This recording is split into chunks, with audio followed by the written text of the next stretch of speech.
This year, his first major interview in 5 years, Lennon said he had wanted to leave the Beatles as early as 1966, but did not make the move until 4 years later because he said he just didn't have the guts.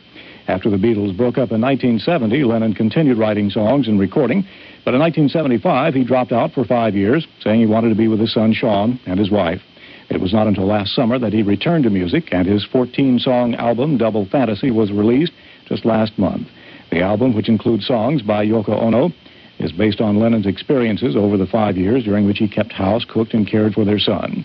Lennon said he was most affected by early rock and roll blues music and by Elvis Presley. Repeating, former Beatle John Lennon is dead. He was shot and killed Monday night in front of his apartment building in Manhattan. Police have a suspect in custody. He has not been identified. John Lennon was 40. This has been a CBS News special report.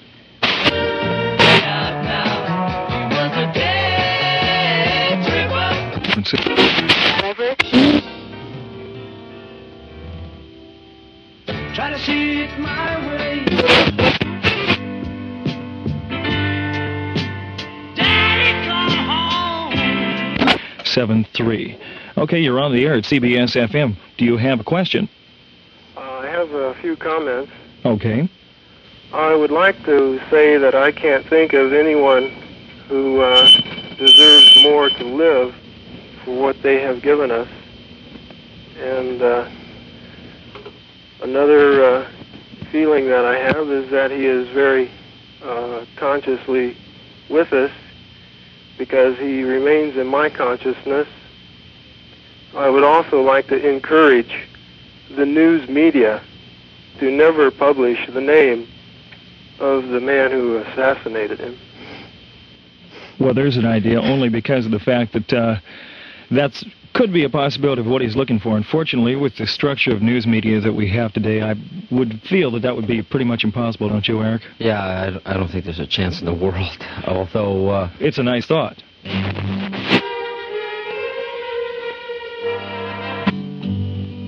Blackbird singing in the dead of night.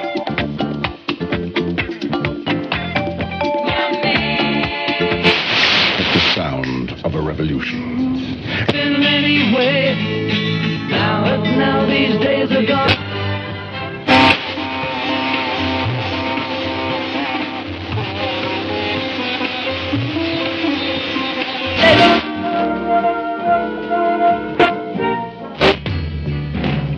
The English army had just won the war. Here again is a wrap-up. John Lennon is dead. He was 40. One of the best accounts we've gotten so far is from a New York policeman, Officer Miller, and we're going to let you hear kind of what he has to say about the whole thing. Approximately 10:30 this evening, John Lennon and his wife exited either a car or a taxi cab and walked into the Dakota Hotel where they lived.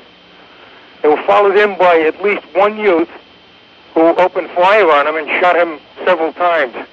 The police responded to the scene as quickly as possible.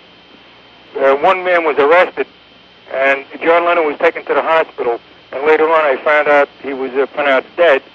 So that's the way it stands. They have one in custody, and John Lennon is dead as of this time. Have you heard any motive at all? Negative, sir. I have no idea what the radio claimed. No negative. No idea why. Okay, again, there were 7 shots fired, and like he says, the police do have a suspect described as a local crazy. What else could he be? He's a male in his 30s or his 40s, and absolutely no motive whatsoever as to why this happened at all. John, they say, was conscious when they took him to the hospital, but Dr. Stephen Lynn pronounced him dead on arrival, saying that absolutely nothing could be done to save him at that point. There was a significant injury of the major vessels inside the chest, which caused a massive amount of blood loss, which probably resulted in his death. Okay, and again, I like to say this is a bit of a tribute to John. We have a few things. Just in Playboy, he had an interview. I don't know if you've read it or not. He mentioned a few things about death, and I'd like to read a couple things to you. It may may help deal with it. Again, they asked him, what about death? About Rust Never Sleeps Away, Neil Young's thing about how it's better to burn out than to fade away. What did he say? I hate it. He said it's better to fade away like an old soldier than to burn out. I don't appreciate worship of dead and Sid Vicious, or of dead James Dean, or of dead John Wayne. It's the same thing, making Sid Vicious a hero. Jim Morrison is garbage to me. I worship the people who survive. Basically, he doesn't want to be worshipped. He wants to be remembered, and I think that's about it. And, of course, everyone is taking this tragedy with shock and disbelief, but none harder probably than Yoko Ono, John's wife, who was said to be back at the Dakota Hotel in a state of shock. Of course, she was with John until the end. And also at the Dakota, it appears an impromptu memorial is being staged right now. There's hundreds of Beatles fans outside mourning. They'll probably be out all night. And while still just a few feet away, they say, is the puddle of blood left from the attack. I guess it's kind of just a reminder of the sickness of any violence, especially as senseless as this.